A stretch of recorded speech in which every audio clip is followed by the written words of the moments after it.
Donald Trump nominates Robert F. Kennedy Jr. as Secretary of Health and Human Services. Kennedy, an environmental lawyer and former presidential candidate, endorsed Trump after dropping out of the race. If confirmed, he will oversee agencies like the CDC, FDA, and NIH. His nomination now heads to the Senate, where they will vote on his confirmation. Familylinks is beefing up security after discovering someone accessed employee email accounts and attachments. The discovery was made in May. As a result, some people's sensitive information like names, social security numbers, birth dates, and medical records may have been affected. Familylinks released a statement saying, in part, it has no evidence the information has been misused, but they are notifying affected people and sharing ways they can protect their information. Let's dive into this week's top stories. Cybersecurity officials are urging Americans to switch to encrypted messaging apps to protect their communication. This comes in the wake of several cyber attacks targeting major telecom companies like AT&T and Verizon. In one breach, hackers known as Salt Typhoon compromised call records, live calls, and surveillance systems. Jeff Green from CISA says even if hackers intercept your data, encryption makes it unreadable. A data breach hits two dating websites exposing the information of 850,000 users. Both ladies.com and Senior Dating were breached earlier this year, exposing users' bios, social profiles, birth dates, photos, and emails. The breaches are linked to a security flaw that went unnoticed for months in Firebase, a Google-backed platform. So far, neither company has released a statement or offered credit monitoring, but the ladies.com site has since been shut down. A big breakthrough in quantum computing. Google researchers introduced AlphaQubit, an AI-driven system designed to fix errors in quantum computing, which have limited its real-world use in the past. Quantum computers use qubits to perform difficult calculations and are highly sensitive to disturbances, which can cause unreliable results.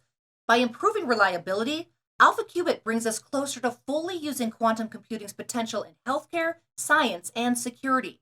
This could accelerate drug discovery, improve diagnostics, and optimize hospital operations, as well as help create better cybersecurity. The CMS is proposing changes to help reform Medicare Advantage plans and address issues around prior authorization. Prior authorization requires insurer approval before treatments, which often delays care. The changes would align prior authorization decisions with traditional Medicare standards, limit overly strict internal criteria, and improve transparency, streamline and clarify the authorization process, and prevent inappropriate denials of care. The hope is to give patients faster and more reliable access to treatments and better tools to compare plans and provider networks through an improved Medicare Plan Finder. The SAG-AFTRA Health Plan faces a class action lawsuit following a September data breach that exposed members' protected health information.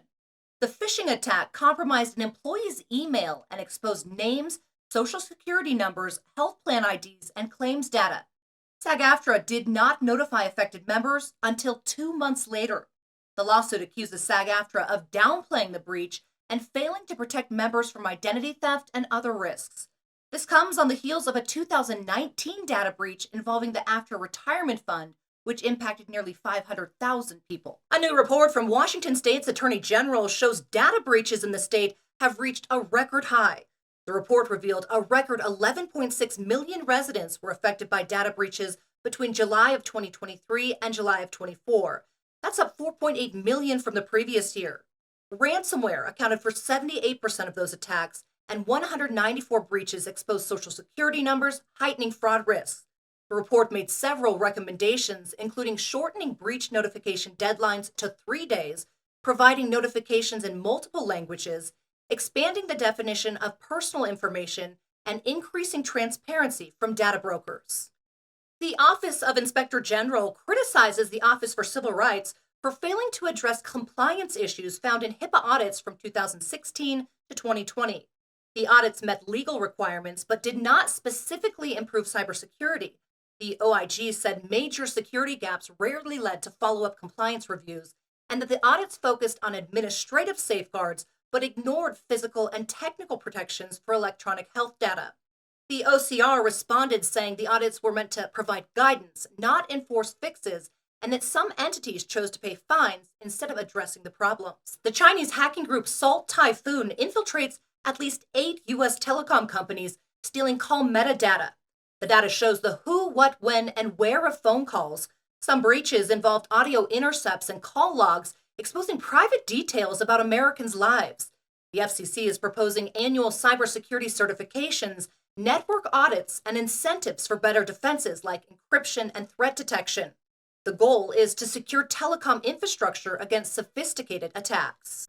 A GAO report finds gaps in HHS cybersecurity policies, raising concerns about the healthcare sector's preparedness for threats like ransomware. The report found HHS isn't tracking adoption of ransomware specific standards, lot and operational technology risks remain unassessed, effectiveness of cybersecurity tools has not been evaluated, and conflicting federal standards create inefficiencies for state agencies. Without better monitoring, HHS could be misallocating resources. HHS has not responded to the findings. 4 U.S. senators introduced a bill intended to strengthen healthcare cybersecurity. It's called the Healthcare Cybersecurity and Resiliency Act of 2024 and would provide grant funding for healthcare organizations focusing on rural clinics and underserved providers.